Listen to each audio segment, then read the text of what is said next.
Hi guys, Dan here from Pool Shark Coaching, and in today's video I'm going to show you how to get yourself out of a tricky situation when you have your cue ball Chinese snookered up against another ball and hampered with awkward cueing, so bridging over a ball and being successful with it. So here's an example here. I've got the black ball on the table, I have the red ball, and I have the cue ball nudged right up against the black ball, the red ball, sorry, and I have to make the black ball pot. Forget about these balls on the table. Let's just pretend these are the only balls on the table. I'm on yellows, I pot it out, and I finish with my cue ball up against this red ball. A lot of players really dislike bridging over a ball, but there's a very, very simple way that helps you get more accurate with it and get a little bit more consistent. So the first thing you want to do is stand behind the shot and really find your line of aim. That's the first thing, because what players will do is they'll get frustrated, they'll come straight into the shot, and what I like to call a commando roll, where they'll walk around the table, then come straight onto the shot and put their hand on the table, and they're not really on that line of aim correctly. And what they do is they find themselves in a position where they have to move the cue around and maneuver the cue in order to find that line of aim, which ends up in disaster.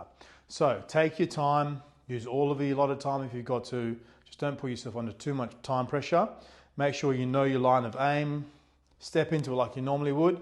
Now you're going to be using obviously a very, very high bridge here. So get your fingers in position, very high bridge. You can even take the middle fingers up if you want. I like to use as many fingers as possible on the table because it provides more stability. So the better and stronger your base of support is for your bridge. So again, get into position. So what you're going to do is start with the cue like on the actual line of aim. So you've got your cue on the line of aim. You know that if that's the line of aim you're taking, you're going to pot the ball. You then come up with the butt of the cue, slide that cue back in your hand, and you're on that line of aim. Couple of feathers, nice pause, and then deliver like that. Looks pretty straightforward, doesn't it?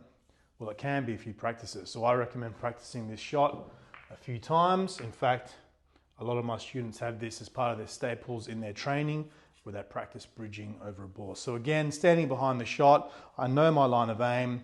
I get my bridge hand on the table. I'm looking down the cue. That's my line of aim, right? I come up, staying on that line of aim, couple of feathers, nice pause, and then nice delivery of the cue through the cue ball and a nice successful pot. All right, bridging over a ball, guys, definitely a shot you have to master.